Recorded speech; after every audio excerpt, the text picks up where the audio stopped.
नमस्कार, हमारा उत्तराखंड में आपका स्वागत है। मैं हूं आरिश अजहर, आपके साथ रुक करेंगे इस वक्त की सुर्खियों पर। प्रदेश की राज्यपाल बेबी रानी मौर्य ने किया चौबटिया गार्डन का भ्रमण। उद्घाटन अधीक्षक ने राज्यपाल बेबी रानी को दी सेब के पेड़ों के बारे में जानकारी। रुद्रपुर में बीजेपी के जिला कार्यालय पहुंचे शहरी विकास मंत्री मदन कौशिक, पदाधिकारियों के साथ की बैठक। देहरादून में मंसूरी विधानसभा के भंडार गांव में मंत्री यशपाल आर्य ने विकास कार्यों का किया लोकार्पण। मेयर सुनील गामा और विधायक जोशी रहे मौजूद। हरिद्वार के सृष्टि गोस्वामी 24 जनवरी को बालिका दिवस के अवसर पर बनेंगी उत्तराखंड की एक दिन की मुख्यमंत्री ने दी इसकी मंजूरी। दिल्ली के बाद उत्तराखंड के पांव जमाने के लिए मशक्कत कर रही आपको बड़ा झटका। बड़ी संख्या में कार्यकर्ताओं ने आम आदमी पार्टी से दिया इस्तीफा। उत्तराखंड के डीजीपी के बाद अब गढ़वाल के आईजी अजय रौतेला की भी हैकरों ने हैक की आईडी। रिश्तेदारों और दोस्तों से मांगे जा रहे रुपए। आप देख रहे हैं के न्यूज, खबरों का सारथी। और प्रदेश की राज्यपाल बेबी रानी मौर्य ने बेताल घाट पहुंचकर बेतालेश्वर सेवा समिति द्वारा नवनिर्मित वृद्धाश्रम, अनाथालय, शिवालय, मंदिर, एम्बुलेंस सेवा, पटोरी पार्क और अंबेडकर मूर्ति का वैदिक मंत्रों के बीच लोकार्पण किया। कार्यक्रम में समिति के अध्यक्ष राहुल अरोड़ा द्वारा राज्यपाल को प्रतीक चिन्ह और शॉल भेंट कर सम्मानित किया गया। बेबी रानी मौर्य ने बेतालेश्वर सेवा समिति द्वारा क्षेत्र में किए जा रहे कार्यों की सराहना करते हुए जनता से समिति द्वारा किए जा रहे कार्यों से प्रेरणा लेने की बात भी कही। और उसका जीता जागता उदाहरण मैं खुद हूँ कि क्षेत्र का समग्र विकास की शुरुआत हो गई है। अभी ये मुझे बता रहे थे कि एक विद्यालय का भी इन्होंने आधारशिला रखी है, तो वो भी बन जाएगा अगले साल से। तो जो बच्चे बाहर पढ़ने जाते थे वो यहीं पढ़ेंगे। इसके अलावा जो वृद्ध हैं हमारी, जो भी भाई बहन हैं, उनके लिए भी आश्रम बना रहे हैं। महिलाओं के लिए ट्रेनिंग सेंटर खोल दिया है। और इसके अलावा मंदिर भी इन्होंने अपना बनाया है, जिसको डिनाई डेरी तो पहले से चली रही है इनकी। और खबर आने के से जहाँ प्रदेश की राज्यपाल बेबी रानी मौर्य ने चौबटिया गार्डन का भ्रमण किया। इस दौरान उद्यान अधीक्षक डॉक्टर बीके गुप्ता ने उन्हें सेब के पेड़ों के बारे में जानकारी दी और नई प्रजाति के अखरोट उपहार के रूप में भेंट किए। राज्यपाल ने गार्डन के अधिकारियों और कर्मचारियों की खूब सराहना भी की। ये तो ऐसे भी दिखेगा, लोग घूमते हैं। चौबटिया गार्डन देख के तो बहुत ही मन को शांति भी मिली है और आनंद भी है। यहाँ मैंने देखा अनेक प्रकार के हम लोग, हमारे जो अधिकारी हैं, सेब की वैरायटी लगा रहे हैं, चाहे अमेरिकन हो, चाहे ऑस्ट्रेलियन हो, चाहे स्कॉटलैंड हो, कोई भी। तो ये खुशी की बात है कि अब भारत के लोग विदेशी फल अपने देश में ही खाएंगे।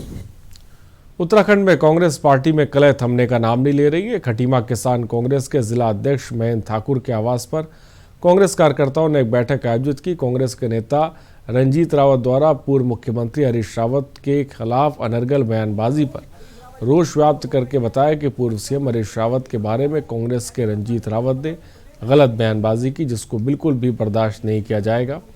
उन्होंने बैठक के माध्यम से प्रदेश अध्यक्ष कांग्रेस के प्रीतम सिंह से मांग की कि इससे प्रदेश के कार्यकर्ताओं की भावना को ठेस पहुंची है। आज ये बैठक रखी है, ये रंजीत रावत के उस बयान के खिलाफ रखी जिसमें उन्होंने कहा था कि हरीश रावत जी उम्र के ऐसे पड़ाव में पहुंच गए हैं जहां से उनका मानसिक संतुलन बिगड़ गया है और उन्हें अब राजनीति से संन्यास लेना चाहिए। इसके खिलाफ हमने ये बैठक रखी है। हमारा ये कहना है कि कांग्रेस के एक तृतीय श्रेणी के नेता रंजीत रावत, जो कि पूर्व में अपनी कार्यशैली से विवादित रहा है, जो सल्ट विधानसभा छोड़ के मैदान के रामनगर विधानसभा में आया और पहाड़ के एक तरीके से देखा जाता तो लोगों में भगोड़ा के रूप में जो प्रचलित है, ऐसा व्यक्ति हरीश रावत जी की कार्यप्रणाली पर आज सवाल निशान लगाए। ये बयान जो रंजीत रावत का है, इसका मुझे विश्वास नहीं होता है कि उनकी पुरानी हरीश रावत के साथ का जो कार्यकाल था, उसमें जो उनकी गतिविधियां थी, उसको देखकर बिल्कुल भी विश्वास नहीं होता है कि रंजीत रावत उनके विरुद्ध ऐसी बात कर रहा हो। हाँ, ये इतना जरूर है कि रंजीत रावत एक प्रोफेशनल आदमी है, उसको जहाँ से फायदा होता है वही काम करता है। और लक्सर रुड़की रोड पर निर्माण जल्द न होने से नाराज कार्यकर्ताओं ने पीडब्ल्यूडी विभाग के कार्यालय पर तालाबंदी करने के मामले में पीडब्ल्यूडी विभाग और उप जिलाधिकारी लक्सर को ज्ञापन देकर अवगत कराया। आपको बता दें कि लक्सर रुड़की रोड के हालात काफ़ी लंबे समय से खस्ताहाल है, जिसको लेकर विभिन्न सामाजिक संगठनों और कांग्रेस सेवा दल ने दर्जनों बार धरने प्रदर्शन किए। इसको लेकर कांग्रेस सेवा दल के प्रदेश अध्यक्ष राजेश रस्तोगी ने लक्सर तहसील मुख्यालय पहुंचकर उपजिलाधिकारी को लक्सर रुड़की रोड को लेकर ज्ञापन सौंपा। पिछले 3.5 वर्षों से लक्सर रुड़की रोड की हालत बहुत ज़्यादा खराब है। सांसद विधायक अंधे हो चुके हैं, सरकार बेकार हो चुकी है, कोई सुनवाई नहीं हो रही है। लक्सर तहसील के 167 लोगों की सड़क दुर्घटना में मौत हो चुकी है, कोई सुनने वाला नहीं है। कांग्रेस सेवा दल लगातार पिछले 1.5 वर्षों से धरना प्रदर्शन कर रहा है, लक्सर रुड़की रोड के निर्माण की मांग कर रहा है। आज एसडीएम साहब को कांग्रेस सेवा दल ने ज्ञापन दिया है, जिसमें अनुरोध किया है ज्ञापन के माध्यम से। और दिल्ली से प्रचंड बहुमत जीत के बाद अब उत्तराखंड में भी आम आदमी पार्टी अपना पांव जमाने के लिए कड़ी मशक्कत कर रही है। ऐसे में जहां एक तरफ बड़ी संख्या में लोग आम आदमी पार्टी से जुड़ रहे हैं, तो वहीं दूसरी ओर पार्टी के खुद कार्यकर्ता पार्टी के अंदर लोकतंत्र न होने पर सवाल उठा रहे हैं। इसके चलते आज बड़ी संख्या में कार्यकर्ताओं ने आम आदमी पार्टी का दामन छोड़ा। इसकी जानकारी देते हुए सेना के राष्ट्रीय अध्यक्ष प्रभात कुमार ने प्रेस वार्ता कर बताया कि आम आदमी सेना ने उत्तराखंड में भ्रष्टाचार के खिलाफ अपनी आवाज़ उठाई, जिसको लेकर आप पार्टी के कार्यकर्ताओं ने आम आदमी सेना पर अपना विश्वास दिखाते हुए सेना का दामन थामा है। देखिए, इन्होंने हम पे विश्वास किया है, आम आदमी सेना की नीतियों पे विश्वास किया है, इन्होंने लोकतंत्र पे विश्वास किया है। अब उत्तराखंड के लोग हैं, उत्तराखंड के लिए अगर विश्वास कर रहे हैं तो हम लोग ये वादा कर रहे हैं मीडिया के सामने उत्तराखंड से कि आम आदमी सेना भ्रष्टाचार के खिलाफ आने वाले दिनों में सरकार के खिलाफ, विपक्ष के खिलाफ जो नई दिल्ली से लोग दल बन के आ रहे हैं चुनाव लड़ने के लिए, सबके बड़े खुलासे करेगी और करते आई है। देखिए, वहाँ पर लोकतंत्र की कमी तो है, बहुत कमी है लोकतंत्र की। बिल्कुल रिमोट की सरकार है यहाँ पर जो चल रही है, जो चलाना चाह रहे हैं जिस तरह से यहाँ, उनमें खुद में कोई डिसीजन लेने का नहीं है ताकत उनके अंदर। वो जो भी है दिल्ली से फ़ोन होता है तो यहाँ काम होता है, ठीक है, अपने पैरों पे नहीं खड़े हुए। और खबर देहरादून से, जब मसूरी विधानसभा के भंडार गांव में विकास कार्यों का लोकार्पण किया गया। लोकार्पण मंत्री यशपाल आर्य ने किया। लोकार्पण समारोह में मेयर सुनील उनियाल गामा सहित मसूरी विधायक गणेश जोशी भी मौजूद रहे। मीडिया से बात करते हुए मंत्री ने बताया कि क्षेत्र में लगभग 4 करोड़ से ज्यादा लागत से बनी आंतरिक सड़कों का निर्माण किया गया है। लगातार विकास कार्यों को आगे बढ़ाने के लिए मसूरी विधानसभा क्षेत्र आगे बढ़ रहा है। मुझे ये कहते हुए बड़ा फख्र होता है कि माननीय मुख्यमंत्री जी का आशीर्वाद मुझे लगातार मिलता है, सभी मंत्रियों का। यही कारण है कि आप अगर तुलना करेंगे अन्य क्षेत्रों की तो बहुत बड़ी बड़ी योजनाएं हमारे क्षेत्र में आई है। जिस प्रकार पुड़कुल से मसूरी के लिए रोपवे बन रहा है, जिसकी लागत करीब 350 करोड़ है। मसूरी में टनल बन रही है जिसकी लागत 450 करोड़ है। एक पेयजल योजना 128 करोड़ की हम पानी ला रहे हैं।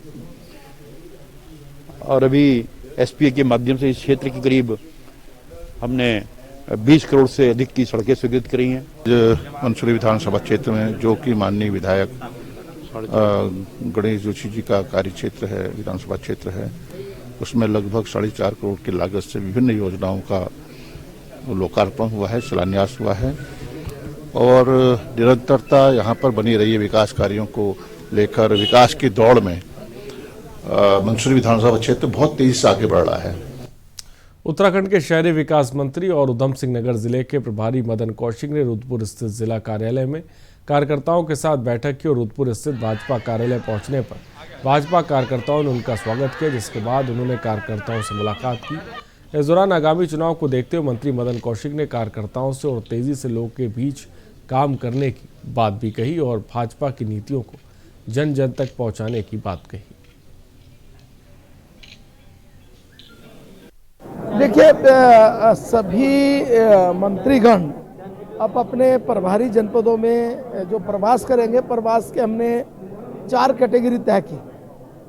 पहली कैटेगरी है कि वो सभी अपने जो मंडल या मंडल से ऊपर के कार्यकर्ता उनके साथ बैठेंगे, क्या समस्याएं हैं वो सारी समस्याएं नोट करने के बाद फिर अलग से जो विभागों के साथ बैठना है, जो मंत्री जिस विभाग का होगा उनकी बैठक करेंगे। उत्तराखंड सरकार 9वीं और 11वीं के स्कूल 1 फरवरी से खोलने पर विचार कर रही है। वहीं इस दौरान शिक्षा मंत्री अरविंद पांडे ने कहा कि अभी तक उन्हें स्वास्थ्य मंत्रालय की गाइडलाइन नहीं मिली। वहीं के न्यूज संवाददाता ने उत्तराखंड के शिक्षा मंत्री अरविंद पांडे से खास बात की। उत्तराखंड सरकार के कैबिनेट मंत्री अरविंद पांडे हमारे साथ हैं। सर, आप शिक्षा मंत्री भी है, 10वीं 12वीं की क्लासेस पहले ही आप लोग शुरू कर चुके हैं, बाकी क्लासेस का स्वास्थ्य विभाग की गाइडलाइन को प्राप्त करने के पश्चात हमारी पूरी सरकार ने बड़े मन के साथ जो बोर्ड के एग्जाम जिन बच्चों को होने थे हाई स्कूल के 12वीं के, उनकी हमने 1-1.5 महीने पहले हमने क्लासें खोल दी और भगवान की कृपा से बहुत सकुशल हमारी क्लासें संचालित हो गई हैं। शिक्षक बंधु बच्चों को पढ़ा रहे हैं। ऐसे ही आने वाले टाइम में भी बच्चे घर में बैठ के कहीं ना कहीं हताश से हो गए हैं, लेकिन सरकार की नैतिक जिम्मेवारी बनती है कि बच्चों के भविष्य के साथ कोई खिलवाड़ ना हो और सबसे पहली प्राथमिकता है कि बच्चों का जीवन उनसे हम कोई रिस्क नहीं ले सकते। इस नाते भारत सरकार की गाइडलाइन, स्वास्थ्य विभाग की गाइडलाइन प्राप्त करने के पश्चात ही हम अभी विचार कर रहे हैं कि कक्षा 9 और 11 इनकी क्लासें भी खोल दी जाए और जो कक्षा 6 से लेकर 8वीं तक के बच्चे भी थोड़े बड़े ही होते हैं, तो सबसे अगर जो सकारात्मक सुझाव हमको मिला और दिशा निर्देश सकारात्मक प्राप्त हुआ तो हम 1 फरवरी से विचार कर रहे हैं। हम ऐसा नहीं बोल रहे कि हम इनको खोल ही देंगे। अभी इस पर हमारी गवर्नमेंट विचार कर रही है कि क्यों ना कक्षा 6 से लेकर 8वीं तक के बच्चों के भी क्लास खोले जाए। सर, वैक्सीन भी आ चुकी है। अगर हरिद्वार कुंभ की बात करें जो चल रहा है, 20,000 एक्स्ट्रा वैक्सीन जो है वो मांगी गई है। क्या लगता है किन लोगों को इस कुंभ में वैक्सीन दी जाएगी? मैं आपके माध्यम से हिंदुस्तान के वैज्ञानिकों का, डॉक्टरों का, जिन्होंने वैक्सीन के निर्माण में काम किया है, मैं आपके माध्यम से उनको कोटि अभिनंदन करता हूँ। मैं उनको धन्यवाद देना चाहता हूँ। हमारे यहाँ सरकार ने कुंभ के दौरान 20,000 अतिरिक्त वैक्सीन की जो मांग की है, उसका एक ही उद्देश्य है कि देश के कोने कोने से लोग कुंभ में नहाने आएंगे, स्नान करने आएंगे।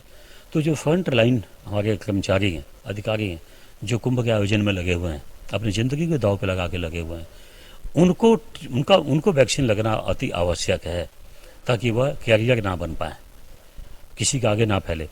इस नाते डिमांड की गई है और मुझे उम्मीद है हमारी सरकार कुंभ को अच्छी तरह से कराने के लिए पूरी तरह से तैयार है। हमारे मुख्यमंत्री जी के निर्देश में अधिकारी, कर्मचारी सब लोग बिल्कुल ईमानदारी से काम कर रहे हैं और हमें उम्मीद है कि कुंभ ठीक समय पर होगा और अच्छी तरह से आयोजन सफल होगा।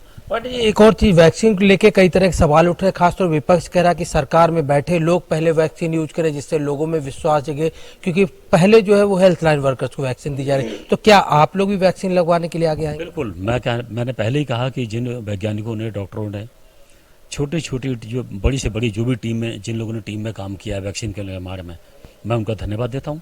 और रही बात टीका, वैक्सीन लगवाना है नहीं लगवाना है, कौन आगे कौन पहले, जो भारत सरकार की गाइडलाइन है उसके तहत जब हमारा नंबर आएगा टीका लगवाने का तो हम सबसे पहले खड़े होके, लेकिन ओवर रूल करके नहीं कि नंबर किसी और का टीका लगवाने का है उसको पीछे करके मैं जाके टीका पहले लगवा लूँ, ये काम नहीं करूँगा।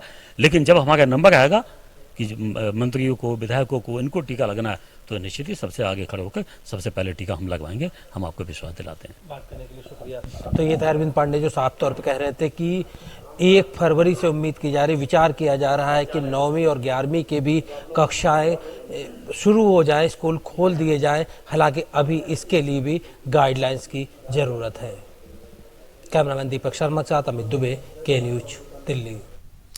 और सीधे इस वक्त आपको लखनऊ लेके चलते, जहां पर कुछ ही देर में आपको बता दें जेपी नड्डा जो है वो एयरपोर्ट पर पहुंचने वाले हैं कुछ ही देर में, क्योंकि मुख्यमंत्री योगी आदित्यनाथ पहुंच गए हैं, डिप्टी सीएम एयरपोर्ट पर पहुंच गए स्वागत करने के लिए। और अब कुछ ही देर में बीजेपी के राष्ट्रीय अध्यक्ष जेपी नड्डा साहब, जैसा कि आप लाइव तस्वीरों में देख रहे हैं, वो लखनऊ पहुंच रहे हैं। और जैसा कि तस्वीरों में आप देख सकते हैं जो उनका काफिला है वो इस वक्त आ रहा है। लखनऊ एयरपोर्ट से लाइव तस्वीरें आप देख रहे हैं। और ये दौरा, ख़ासकर लखनऊ दौरा, काफ़ी अहम और ख़ास माना जा रहा है। और फ़िलहाल उनका काफ़िला आप देखिए पहुंच चुका है और इस्तकबाल करने के लिए मुख्यमंत्री योगी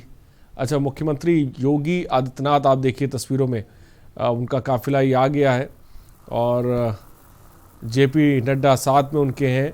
और लाइव तस्वीरें आप टीवी स्क्रीन पर देख रहे हैं। उनका स्वागत इस वक्त एयरपोर्ट पे किया जा रहा है। दोनों डिप्टी सीएम भी इस वक्त मौजूद हैं। दिनेश शर्मा और केशव प्रसाद मौर्य उनका फूलों गुलदस्ता देकर स्वागत कर रहे हैं इस वक्त। और ये दौरा काफ़ी कई मायनों में ख़ास माना जा रहा है, जिस पर सबकी राजनीतिक निगाहें भी टिकी हुई हैं। फिलहाल जिसे कह सकते हैं कि राजधानी लखनऊ में नवाबों की नगरी में जेपी नड्डा साहब का आगमन हो गया है। वो आ चुके हैं और उसके बाद जिस तरह का उनका कार्यक्रम है, जिसके बारे में लगातार हम आपको बता रहे हैं, पार्टी कार्यालय भी वो जाएंगे, तमाम नेताओं के साथ उन्हें बैठक भी करनी है, सामाजिक कामों में भी वो शिरकत करेंगे। उस लिहाज से भी देखा जाए तो ये दौरा काफ़ी अहम है। फ़िलहाल इस वक्त उनका स्वागत किया जा रहा है, इस्तकबाल किया जा रहा है। वो तस्वीरें आप देख सकते हैं। डिप्टी सीएम मौजूद है, मुख्यमंत्री योगी आदित्यनाथ मौजूद हैं, बीजेपी के राष्ट्रीय अध्यक्ष जेपी नड्डा इस वक्त राजधानी लखनऊ के एयरपोर्ट पर पहुंच चुके हैं और ये लाइव तस्वीरें आपकी टीवी स्क्रीन पर चल रही हैं इस वक्त। और इसके बाद जिसे कह सकते हैं वो पार्टी कार्यालय पहुंचेंगे। और जैसा कि उम्मीद की जा रही थी इस दौरे को लेकर, और लगातार हम खबर भी दिखा रहे थे, और कि ये दौरा जेपी नड्डा का काफ़ी अहम और ख़ास माना जा रहा है। राजनीतिक लिहाज से भी ये काफ़ी अहम है और सामाजिक लिहाज से भी ये काफ़ी अहम है। फ़िलहाल उनका इस्तकबाल किया जा रहा है। मुख्यमंत्री योगी आदित्यनाथ उनके साथ हैं। तो थोड़ी देर पहले आपने देखा कि जैसे काफिला आया और deputy CM Keshav Prasad Maurya, deputy CM Dinesh Sharma, महापौर भी उनके साथ हैं और तमाम लोग, तमाम जो नेता हैं वो इस वक्त उनका स्वागत कर रहे हैं। लाइव तस्वीरें इस वक्त आपकी टीवी स्क्रीन पर इस वक्त आप देख रहे हैं। मोहसिन रजा तस्वीरों में आप देख सकते हैं, स्वतंत्र सिंह, क्योंकि बहुत अहम है। 2 दिन के दौरे पर लखनऊ जेपी नड्डा पहुंचे हैं और ये 2 दिन काफ़ी अहम है, राजनीतिक लिहाज से भी, सामाजिक लिहाज से। सामाजिक कार्यक्रमों में भी वो शिरकत करेंगे इन 2 दिनों में और पार्टी के भी तमाम आला नेताओं से भी वो बात करेंगे, जिसके मद्देनज़र वो लखनऊ आए हैं और 2 दिन के ख़ास दौरे पर हैं और अभी थोड़ी देर पहले लखनऊ एयरपोर्ट पहुंचे हैं।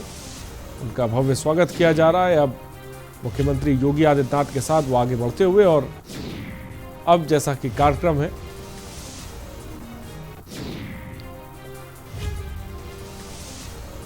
तो लाइव तस्वीरें आप लखनऊ एयरपोर्ट की देख रहे हैं, जहां पर जेपी नड्डा साहब का स्वागत किया गया। फिलहाल रुकते हैं छोटे से ब्रेक के लिए, हम जल्द हाजिर होंगे हमारा उत्तराखंड में।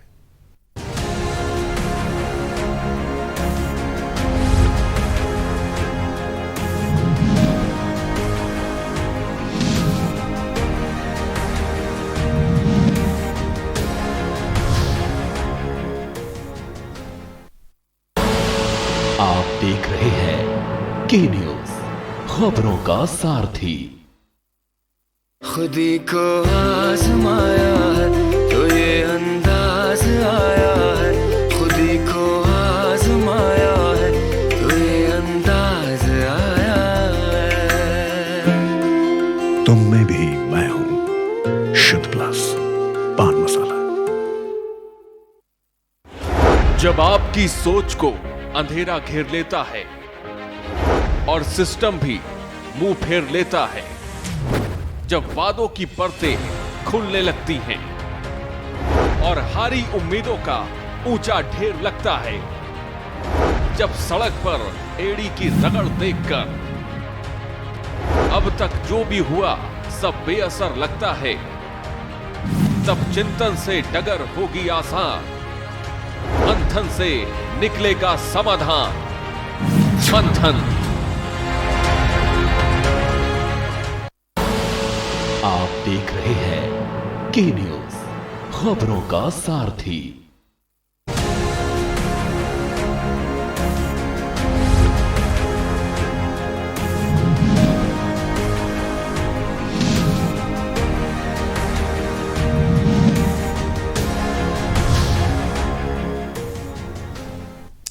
ब्रेक के बाद आपका स्वागत है। आगामी 24 जनवरी को बालिका दिवस पर हरिद्वार के दौलतपुर गांव निवासी सृष्टि गोस्वामी एक दिन के लिए बाल मुख्यमंत्री की कुर्सी संभालेंगी। आपको बता दें कि उत्तराखंड बाल संरक्षण आयोग के अध्यक्ष उषा नेगी ने इसकी जानकारी दी। उन्होंने बताया कि बालिकाओं के सशक्तिकरण के लिए आयोग ने होनहार छात्रा को मुख्यमंत्री पद की जिम्मेदारी सौंपी है। दरअसल सृष्टि गोस्वामी रुड़की की BSM PG कॉलेज में BSc एग्रीकल्चर कर रही हैं और एक दिन के लिए वो मुख्यमंत्री के पद संभालेंगी।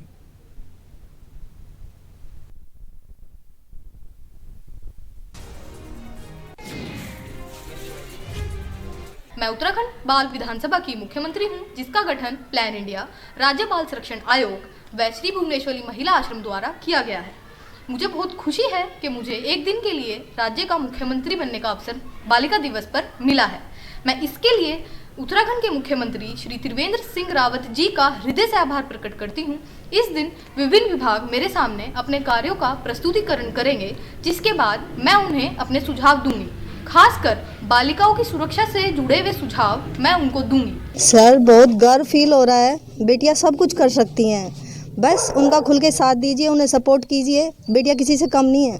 और इस दिन के लिए, इस अचीवमेंट के लिए सरकार का भी बहुत बहुत धन्यवाद। उन्होंने हमारी बेटी को इस लायक समझा। प्लीज़ किसी के भी कहने में ना आए, अपनी बेटियों को खुल के साथ दें। वो सब कुछ कर सकती हैं, उनके लिए कोई रास्ता बंद नहीं है। सब कुछ मुकाम हासिल कर सकती हैं, बस आपका साथ चाहिए उन्हें। और कोटद्वार में नगर निगम लंबे समय से कूड़ा निस्तारण की मांग को देखते हुए आज निगम ने कूड़ा निस्तारण के लिए ट्रोमाल मशीन स्थापित की। इस दौरान नगर आयुक्त PL शाह ने कहा कि जब नगर पालिका कोटद्वार की स्थापना हुई है तब से ट्रेचिंग ग्राउंड में पुराना कूड़ा पड़ा, जिसके लिए मशीन स्थापित की गई है। पहले जो हमारा ये लीगेसी वेस्ट है, जिसे हम पुराना कूड़ा कहते हैं, तो ये पुराना कूड़ा काफ़ी मात्रा में यहाँ पे जमा हो गया था। और जब से मैं समझता हूँ कि नगर पालिका इस्टेब्लिश्ड हुई है, तब से का ये कूड़ा यहाँ पे डंप हुआ है। तो ऑनरेबल NGT का भी इसमें डायरेक्शन था और शहर में भी इससे प्रदूषण फैल रहा था। तो इसके लिए हमने पहले बायो रेमिडिएशन क्लीनिंग मशीन लगाई थी, लेकिन इस मशीन की क्षमता थोड़ी कम थी और इसमें काफ़ी समय लगने की संभावना थी इस कूड़े के निस्तारण में। तो इसलिए हमने ये ट्रोमल मशीन लगाई है। इसकी एक दिन में कूड़ा निस्तारण की जो क्षमता है वो मिनिमम जो है 60 टन है। और सिडको सितारगंज में बढ़ते सड़क हादसे के खिलाफ पूर्व विधायक नारायणपाल, नगर पालिका अध्यक्ष हरीश दुबे, ब्लॉक अध्यक्ष कांग्रेस कमेटी करण जंग ने ग्रामीणों के साथ सड़क निर्माण की मांग को लेकर धरना शुरू किया।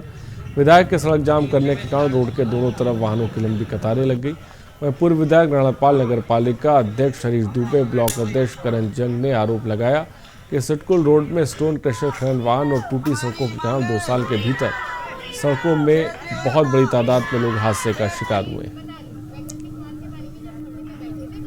लेने नहीं आए, धरना ही हमारा है। दूसरी बात ये आप समझ लीजिए कि इस ये धरना जो है ये गैर राजनीतिक जो है कि मंच पर आज धरना किया जा रहा है। और आप ये लगाइए कि यहाँ पर जब 5-5 दिनों में 9 परिवार उजड़ जा रहे हैं, 9 परिवार मर गए। और अब सारी गिनती अगर करेंगे इस रोड की तो 60 से ऊपर 60 से ऊपर लोग ज़्यादा मर गए। उसके बाद भी जो यहाँ शासन सत्ता के लोग हैं, मैं बिल्कुल खुले शब्दों में कहना चाहता हूँ, जो शासन सत्ता के लोग हैं वो बेवकूफ़ बनाए जा रहे हैं हमको। और काशीपुर में एक महिला को पारिवारिक कलेश के उभरने के लिए तांत्रिकों का सहारा लेना इतना भारी पड़ गया कि तांत्रिक ने पैसों की लालच में महिला की हत्या कर दी। पुलिस ने हत्या के आरोपी को पकड़ने में सफलता हासिल की है। पुलिस ने आरोपी को गिरफ्तार कर जेल भेज दिया है। चलते हुए क्लिक मार दूंगे, चलते हुए बस चलते हुए। देखिए, दिनांक 17/1/21 को एक बॉडी मिसरवाला के नाले पे मिली थी। इसकी शिनाख्त करने पर इसका नाम Alka Jauhari, daughter of Abhay Kumar Jauhari, Vaishali colony ITI थाने की ये निकली। इसमें नेक्स्ट डे इसका पोस्टमार्टम कराया गया। पोस्टमार्टम में इसकी डेथ स्मोदरिंग से होना बताया गया। उसके बाद इसके भाई की तरफ से इसमें 302 का मुकदमा लिखा गया। शहरी विकास मंत्री मदन कौशिक रुद्रपुर पहुंचकर बीजेपी के जिला कार्यालय में बैठक की और बैठक में आगामी 2022 के चुनाव को लेकर मंत्रणा की। बैठक में जिले के पार्टी अधिकारी भी शामिल हुए। वहीं शहरी विकास मंत्री की बैठक में बीजेपी के 8 विधायकों में से रुद्रपुर विधायक की बैठक में पहुंचे।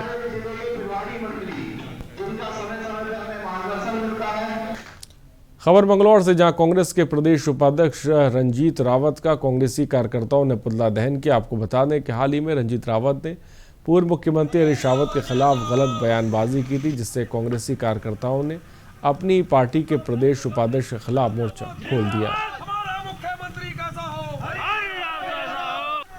उपाध्यक्ष जो कार्यकारिणी में है रंजीत रावत जी पूर्व विधायक, उनका पुतला दहन किया है। और हाईकमान से खासकर जो हमारे प्रदेश के अध्यक्ष हैं श्री प्रीतम सिंह जी और प्रदेश प्रभारी जी देवेंद्र यादव जी, उनसे गुजारिश और रिक्वेस्ट भी करते हैं आपके मंच के माध्यम से हाईकमान तक कि ऐसे नेता को तत्काल पार्टी से बाहर किया जाए, इनके ऊपर अनुशासनात्मक कार्रवाई की जाए। से जहां कुछ दिन पहले उत्तराखंड के डीजीपी समेत कई बड़े लोग आईडी फर्जीवाड़ा का शिकार हो चुके हैं, तो अब गढ़वाल आईजी अजय रौतेला के फेसबुक आईडी हैक होने का मामला सामने आया कि इस अज्ञात व्यक्ति ने उनकी आईडी हैक कर उनके दोस्तों और रिश्तेदारों से उनके नाम का फ़ायदा उठाकर पैसे मांगे। इसी तरह हैकर ने एडवोकेट अरुण भदौरिया से भी पैसे मांगे हैं। उनका कहना है कि उनको भी आईजी नाम से फ्रेंड रिक्वेस्ट आई थी और उस व्यक्ति द्वारा उनसे पैसे मांगे गए। आईजी कुमायूं हैं, तो मैंने इनकी फ्रेंड रिक्वेस्ट स्वीकार करके फिर उधर से मुझे मैसेज आया हेलो, तो पूछा कैसे हैं, मैंने भी जवाब यही दिया कि मैं ठीक हूँ, आप कैसे हैं। तो फिर मुझे मैसेज आया कि मुझे बहुत अर्जेंट बात करनी है, और मैंने कहा जी बताओ। तो उन्होंने कहा कि मुझे जो है अर्जेंट में कुछ पैसे की ज़रूरत है, मैं सुबह 8 बजे रिटर्न कर दूंगा। तो आजकल जिला हरिद्वार में या और ज़िलों में भी पुलिस के द्वारा एक ये दिया जा रहा है कि कोई भी मैसेज इस प्रकार का आता है तो कोई भी आदमी किसी को पैसे आदि ना दे। तो मेरे दिमाग में आया कि ये फर्जी आईडी है, तो फिर मैंने जब चेक कराया तो वास्तव में पता लगा कि वो फर्जी आईडी थी। इस संबंध में मैंने जो है पुलिस अधिकारी अपने थाने में भी मैंने शिकायत वर्बली करी है फिलहाल। खबर हरिद्वार से जहां कुंभ मेले की तैयारियां जोरों पर है। कुंभ मेला प्रशासन ने महामंडलेश्वर नगर बनाने की तैयारी शुरू कर दी है। चंडीगढ़ के पास गंगा नदी के बीच महामंडलेश्वर नगर बसाया जाएगा। वहीं रेत के खाली मैदान में सैंड आर्ट प्रतियोगिता कराने की भी तैयारी शुरू कर दी गई है। कंडीशन में है, मात्र यहाँ पे जहाँ तक भूमि तैयार करने की बात है, सिर्फ झाड़ी कटान का ही कार्य है जो बड़े आराम से केवल 2 दिन में ही हो सकता है। और उसके बाद हमारी गौरीशंकर सेक्टर में बिजली का काम पहले से चल रहा है। आई वेल्स और ट्यूब वेल्स बहुत पास में है, तो पानी का संयोजन बड़ी आसानी से हो सकता है। तो इस एरिया को हम डेवलप करेंगे, जो पारंपरिक तौर से इसका आवंटन किया जाता है उस तरीके से इसका आवंटन करेंगे। पहले हम लोग प्लान कर रहे थे कि हम सैंड आर्ट कहीं पे किसी जगह सैंड आर्ट का एक अच्छा सा हम एक आयोजन करवाएं, और इसके लिए चंडी टापू में कुछ जगह तय की गई थी वहाँ पे, लेकिन सैंड काफ़ी कम है। लेकिन यहाँ पे जहाँ पे भी हम खड़े हैं बहुत बड़े एरिया में इनफैक्ट आप देख रहे हैं सैंड का फैलाव है, तो एक अच्छा कंपटीशन हम यहाँ पे प्लान कर सकते हैं जहाँ पे अच्छी सैंड आर्ट जितने भी श्रद्धालुगण हैं हरिद्वार के लोगों को सबको देखने को मिलेगा। खबरों में इतना ही, बने रहिए हमारे साथ। नमस्कार।